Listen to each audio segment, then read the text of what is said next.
Hi, everybody. I hope you are doing well. Welcome to Casting Cauldron if you are new here, and if you are a subscriber or a regular viewer, thank you for coming back. I've been hearing some discussion about twin flames lately, most recently from Jennifer Vatsa on her Belladonna's botanical site, and then also Anima Nuara. And I have commented a little bit, but I think it's more important for me to make a video. I have had a very hard week. I've been out in this horrible winter weather, which is designed to kill everything. Humans should not be out in it, but I've had to go out. And despite the fact that I've been bundled up, hasn't really, it never does solve the problem. And I usually do get sick. So I have a bad head cold and some of a chest cold, I believe. So I'm a little out of breath. And I am behind the camera today.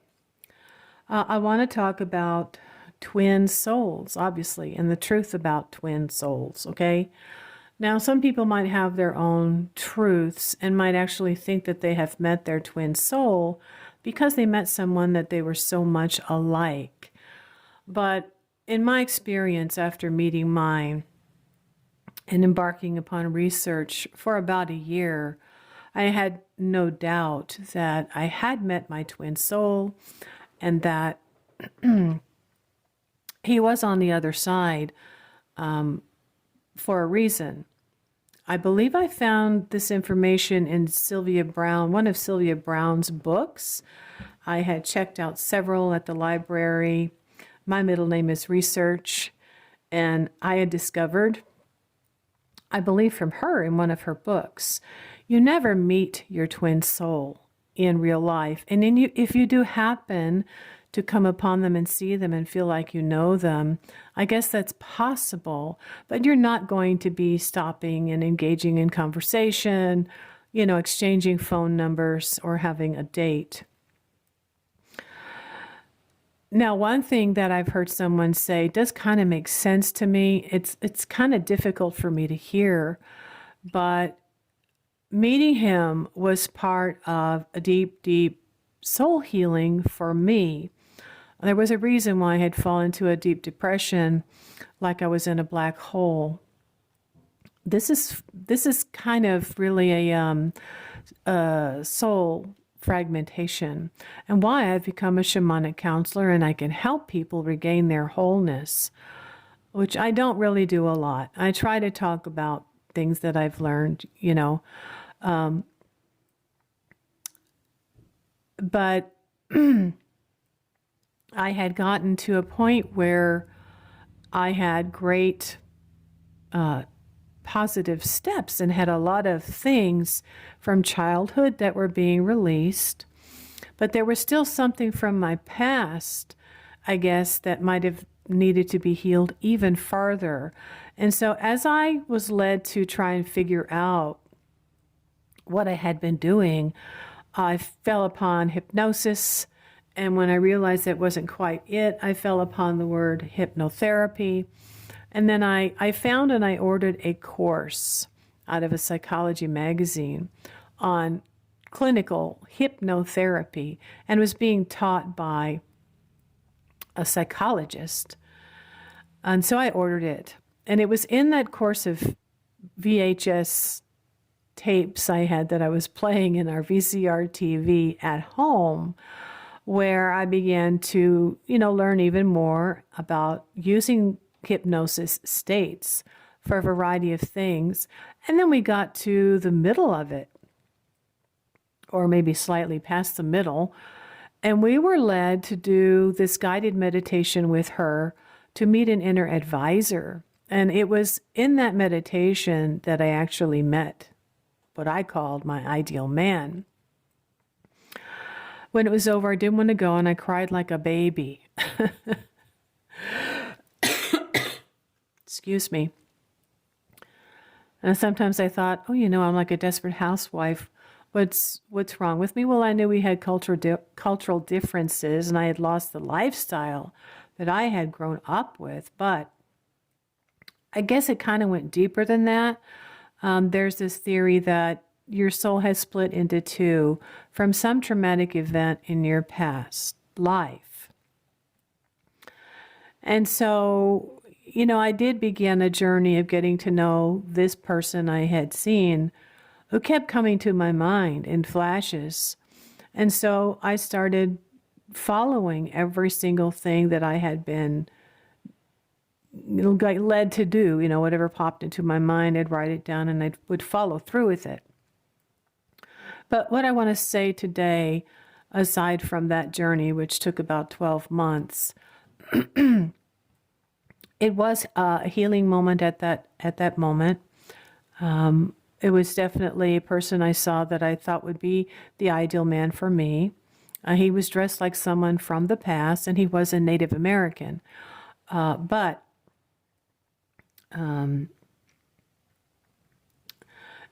if there was a traumatic experience in a past life, which was really causing me difficulty in understanding what a witch is and what the term witche, really comes from, and what it's perceived to be in modern times, something had happened to me, and I've said this several times, I'm convinced, because I was practicing witchcraft in past lives. And he was coming to help me heal from that. And also he needed to heal from that as well. So, if that's what needed...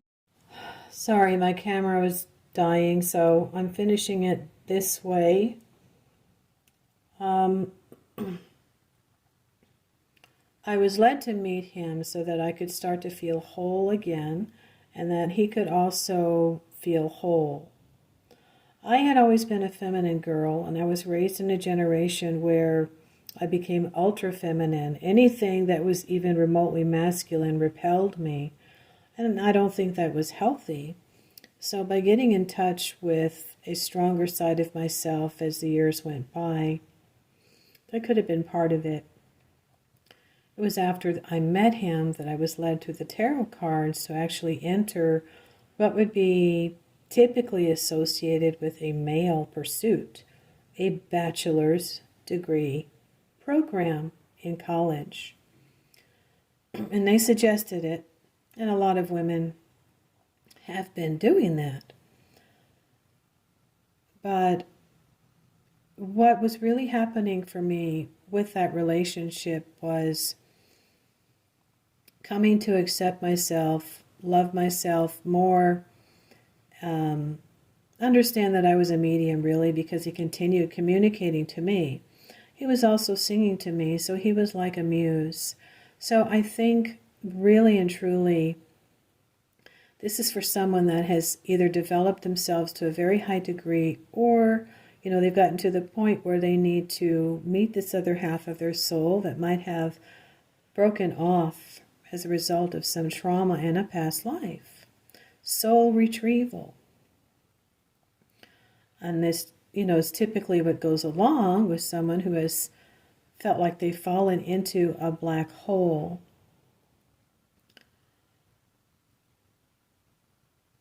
He continued to come into my dreams and not only lift my spirits, but show up in my meditations where I would receive a vision about the future.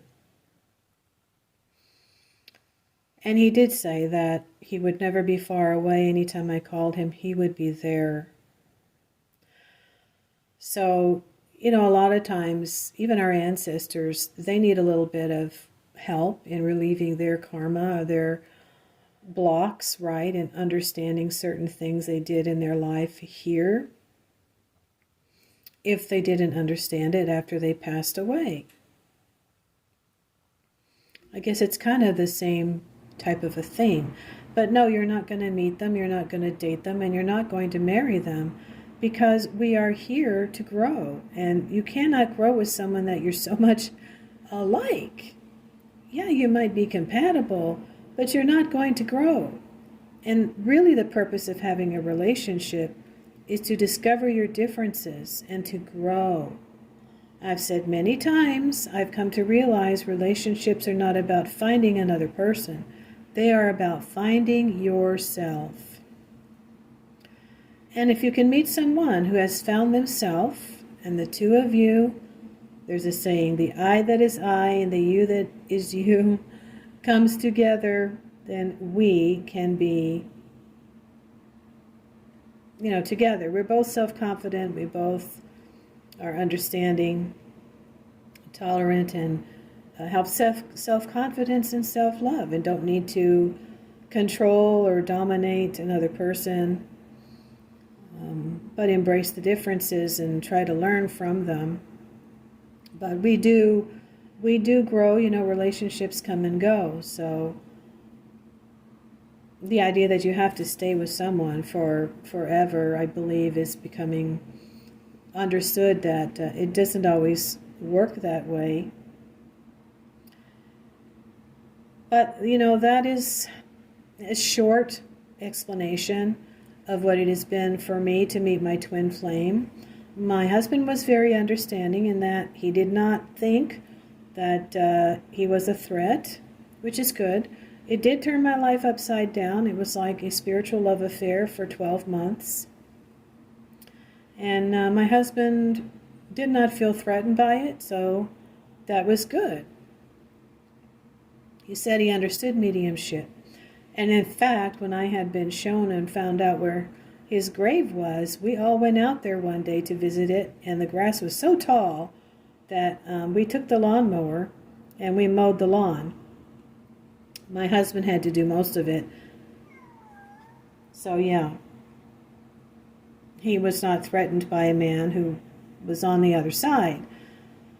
But yes, he had given me some vision of something that was going to come up in the future with me being a single parent after I decided to leave my marriage and was going through a turbulent time, how I was going to have to be strong and create a way to get through it. But he was there smiling at me, and I just felt very calm, very at peace. So that's what I have to say about that. I did become stronger. I did become willing and able to enter a bachelor's degree program, and in fact felt that I was getting in touch with a much stronger aspect of myself, which I secretly always wanted to be, without compromising my femininity. Anyone who's threatened by a strong woman, that's their problem. But I have not really worked in tandem with my twin flame now for probably 7 years. So yes, I did grow and no longer needed to have a feeling of where are you, or have his picture out or anything like that. And that is what is necessary. I wouldn't really be where I am today and be able to continue doing what I'm doing to survive if I did not become stronger. So that's what I have to say for today, and have a good day. I'll talk to you later.